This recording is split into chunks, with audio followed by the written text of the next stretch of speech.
Hey, I'm Khaled. I'm a visual arts teacher, and in this tutorial, I will explain the Loomis method to draw face/head from side view.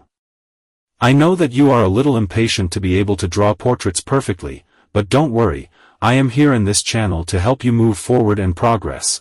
But if you are passionate and you are well motivated to spend hours and hours practicing to understand and be able to draw heads correctly with the essential Loomis method. And so my goal with this tutorial is to make each step as easy to understand as possible and fill in the gaps. Head construction steps.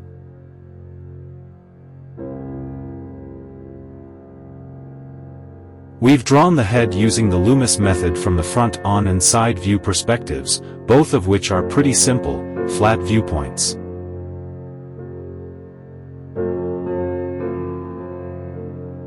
Now, we'll try a 3/4 view.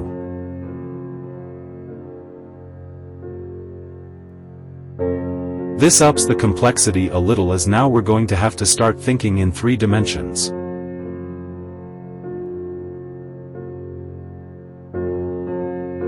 You can use these same steps to draw the turned head from any angle.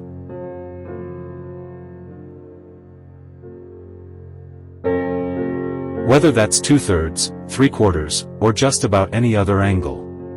Draw a circle.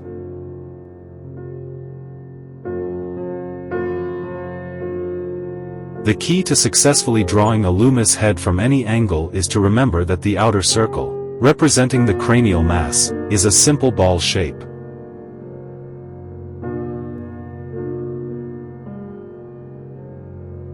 To draw this circle, either freehand with a pencil, or use a drawing tool like a compass to create a more accurate shape.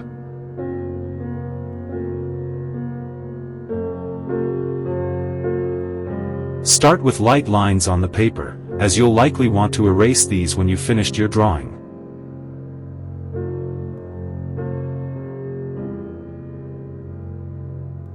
Draw cross lines. You're now going to want to orientate your ball shape to visualize it in 3D space.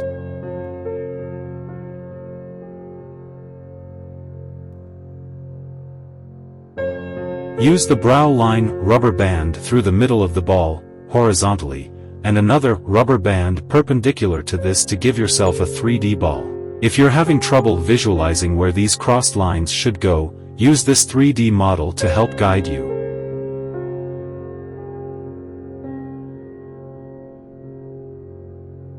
Draw an ellipse for the side of the head.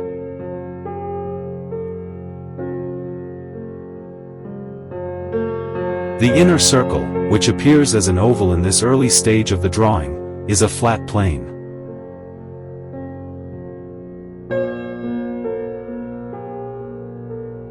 This represents the side of the head.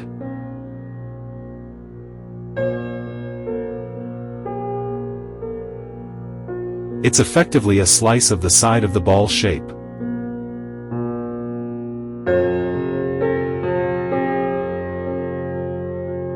Use the rubber band crosshairs to guide your creation of the ellipse that represents the side of the head.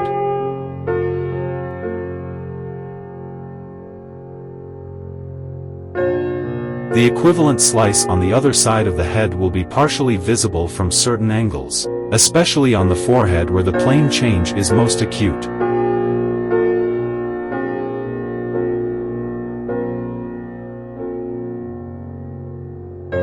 You'll want to keep this in mind and square off the line of the forehead a little to account for the plane change.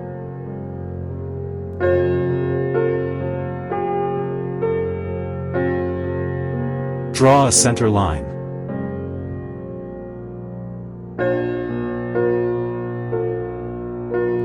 Drop your center line vertically down off the middle of the ball.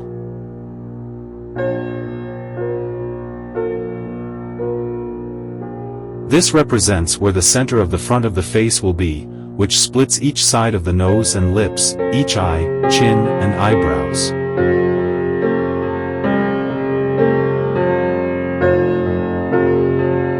The center line will help you to symmetrically place features on the face.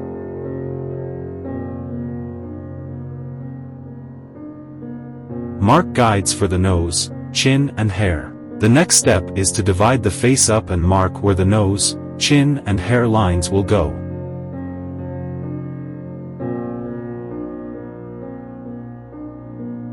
The proportions of these lines remain relatively consistent for all head shapes.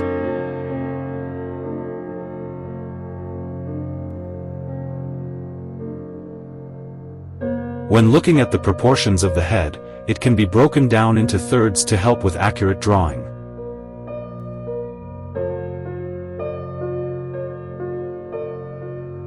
The first third is from the hairline to the brow and includes the forehead and eyebrows.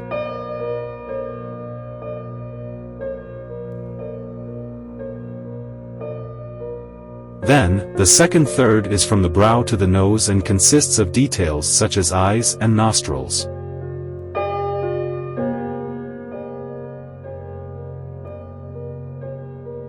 Finally, the last third goes from the nose to the chin and contains features like lips and jaw. The other measurements you can consider are that the hairline is halfway between the brow and the top of the head.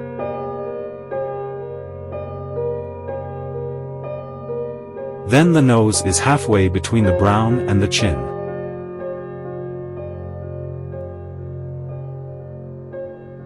Draw the nose and hair lines.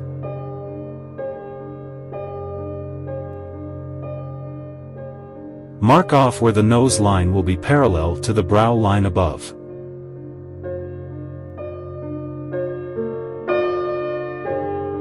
Then, the hairline is equidistant from the brow line and sits at the top of the head.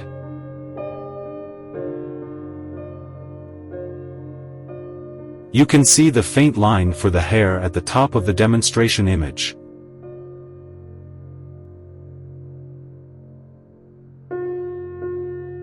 Draw the chin line.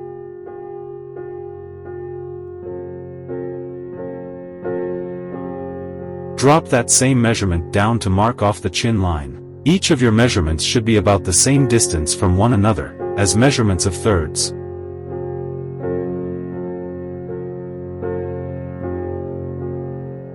Draw the cheek.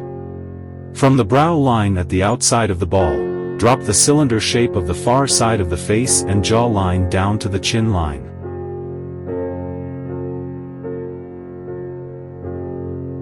This cylinder will have a slight convex curve to it representing the outer edges of the far cheekbone and tapering of the jaw towards the chin.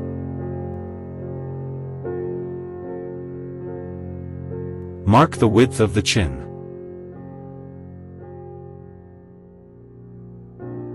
Estimate the width of the chin, depending on your model's jaw shape, and square off this part of the jaw to represent the far side of the jawline. Draw the jaw.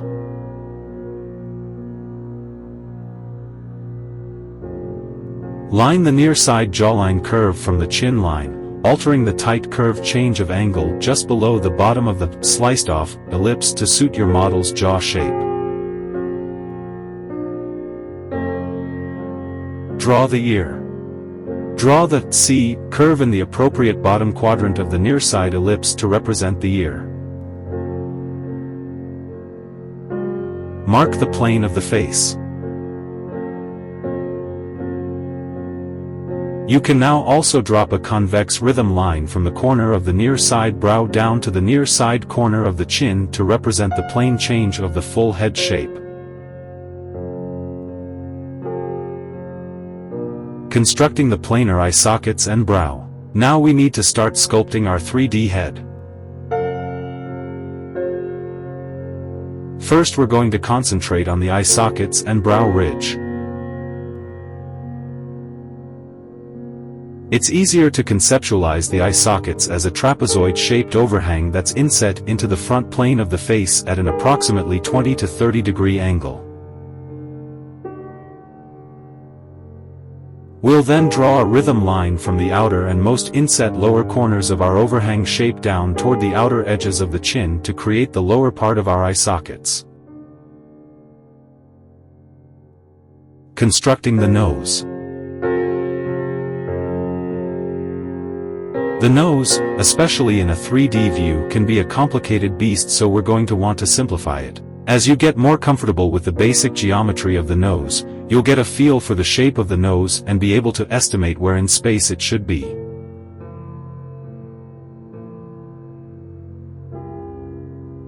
If you're struggling with this, we're essentially going to find the centerline shape of the nose, extrude it equally sideways to create a planar version, then we'll stretch it out at the base to create a more trapezoid shape.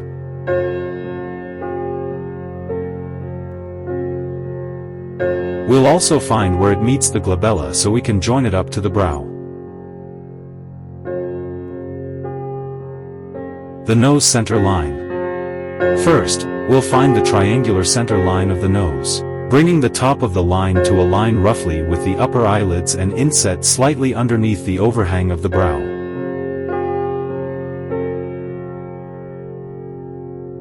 We'll then bring a line at a change of angle to the center of the brow line to give us the angle of the glabella.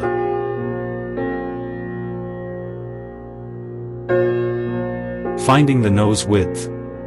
We'll now draw equidistant points at the ends and along the changes of angle of this centerline to find the outer points of our planar nose. Remembering to account for the slight foreshortening and perspective shift with the points furthest from your viewpoint. Extruding the planar glabella. The glabella will have a trapezoid shape with the upper edge being significantly wider than the lower edge. Extruding the planar nose.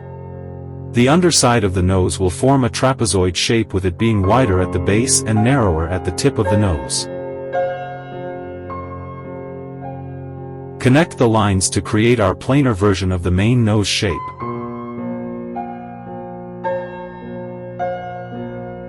You can now knock this shape back with an eraser, or layers if doing it digitally, and use the guidelines to create a more natural nose shape. Creating a more natural nose shape. We can now use the planar guidelines to indicate the nose bridge, tip and wings of the nostrils. At this stage I usually suggest the outer line of the bridge of the nose and where it overlaps or merges with the glabella. I'll also round out the underside of the nose with a dip to indicate the top of the nose, then round out and thicken the outside edges of the underside of the nose to suggest the thickness of the nostril wings. Placing the eyeballs. Add in a couple of spheres with center lines inset into the eye socket area to represent the eyeballs. There should be an eyeball's width between the two spheres. The eyelids indicate the shape of the upper eyelids wrapping around the sphere shape of the eyeball. Remember that there is some thickness to the eyelid. Using the center lines of the eyeball spheres as a guide, indicate the direction of the pupils and irises with the suggestion of an ellipse. Any emphasis on the lower lids can age or tire the look of your model, so at this stage, I'll leave indications of the lower lid until later in the drawing. The principles for the lower lids are the same as the upper lids though, they wrap around the spherical eyeball shape and the skin has thickness, constructing the mouth. Remember that the mouth wraps round the muzzle shape of the tooth cylinder. Then, the upper lip protrudes above the lower lip, usually. The central triangle shape of the upper lip locks into and partially in front of the central part of the lower lip. The furthest wing of the upper lip can look quite foreshortened, so you'll want to account for this. A simple line with an upturned curve at the end indicates the lower lip, but pay attention to how the upturned curve is affected by any foreshortening as it can quickly look distorted, rounding off the eye sockets and brow. I'll now knock back the robotic look of the abrupt planar trapezoid of the eye sockets and round them out at the outer edges. I'll also round off the glabella area and indicate the bony protuberances of the eyebrows. The hair volume. Add in some volume for the hair. It's not super important at this stage, but we want to bear in mind the volume thickness. Treat the hair as one whole mass and remember the planes change as the hair follows the shape of the head. You can also erase the guidelines at this point. From here, you can add depth and realism to your drawing by shading the head.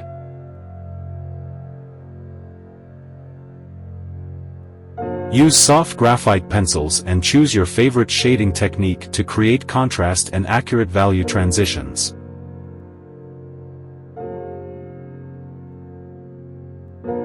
To obtain accurate depictions of light and shadow, you can refer to your drawing reference. If you're drawing from imagination, make sure to establish a light source and work from there. Finally, enjoy practicing the Loomis method, and once you've mastered the basic angles we've covered here, try moving on to more challenging angles. The more you practice, the easier it becomes. The Loomis method isn't perfect, but it works well as a basic and easy to remember system for constructing heads. It's also adaptable, so you can put your own spin on it. You don't have to rigidly stick to the original method.